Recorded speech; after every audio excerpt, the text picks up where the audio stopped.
On the night of December 8, 2013, the streets of Little India were in chaos. A riot had broken out, the first in Singapore in over 40 years. The spark that ignited the riot was the tragic death of Mr. Saktival Kumaravelu.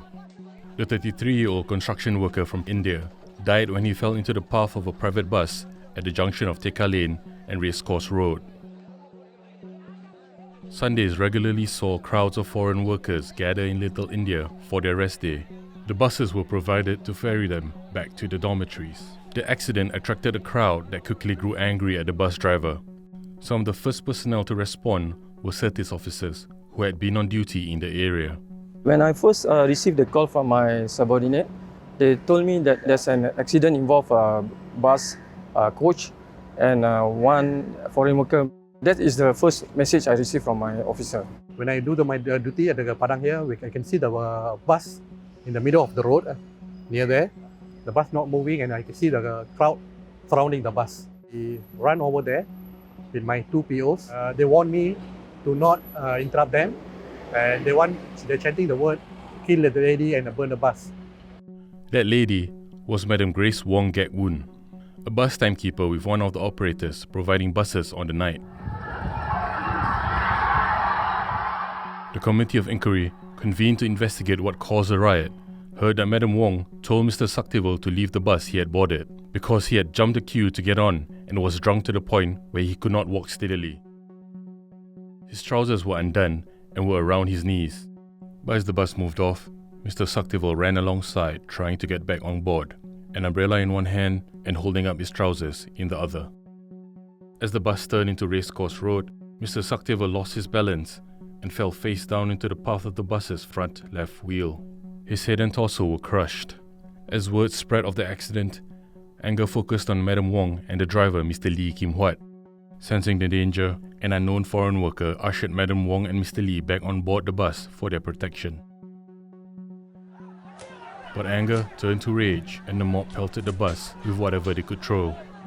Both Madam Wong and Mr. Lee had to find hiding spots within the bus. The rioters wanted to get on board.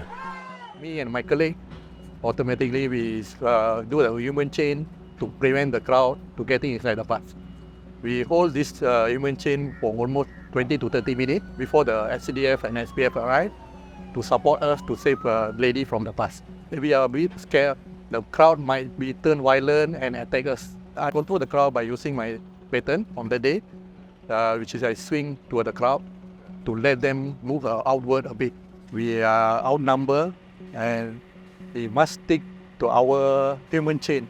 Even whatever happened, we have a job to do that day, which is to save the lady life. Further out from the accident site, Staff Sergeant Mahmood received instructions from his superiors to take orders from police on the ground. I meet up with this officer in civilian.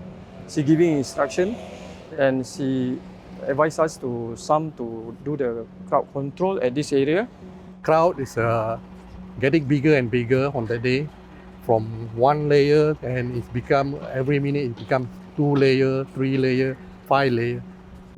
They are throwing everything, whatever they can get from the road, they throw toward the bus. And we are just beside the bus, which form the human chain. So all over, whatever they throw to the bus, all is hit our head. It's come down to our head and body.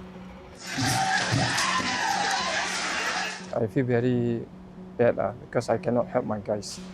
I and my team, my partner, also thought that we should be there with them.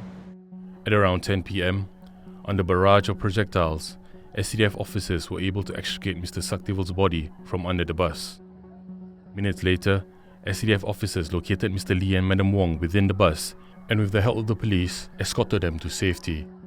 But the sight of Madam Wong and Mr. Lee being protected, not arrested, by officers enraged the rioters further. The COI was told that the police response were hampered by communication issues, delaying the activation of the Special Operations Command, the riot police. By the time the SOC teams arrived at 10:50 p.m., rioters had flipped over 6 vehicles and burned 4 of them. We have been training for this all these years.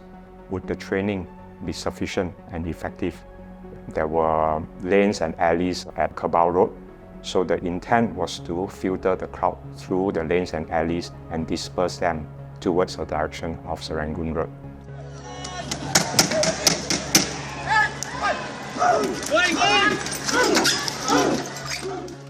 Confronted by the SOC, rioters soon dispersed, and by 11:25 p.m., the riot was over. I followed the troops as they moved forward. When they moved forward, the rioters continued to pelt them with projectiles, but they didn't come near to the troopers. The troopers continued to move forward, and they moved back. That was the way they pushed the rioters to the lanes and alleys. By then, we knew that the tactics worked. The rioters, when they filtered to the lanes and alleys, they became smaller groups, and that's where they started to flee the scene towards different directions. We regrouped the officers to patrol the streets, pick up any straggling rioters. In the aftermath of the riot, 57 participants were repatriated and prohibited from returning, while 25 were convicted and jailed over the riot. A further 213 were given police advisories and were allowed to continue working here. Little India was designated a liquor control zone. There are time limits on the sale of alcohol and a strict ban on consuming it in public. Last time is quite busy. You can see foreign worker drinking. We can see the bus lane here. It's built after the riot happened. Our operating environment is constantly evolving, and persistent training will help us to maintain our skill sets. I think this is one of the most important traits of SOC officers. I do not hope that such an incident would happen again, ever. But if it should happen, I hope that we are ready for it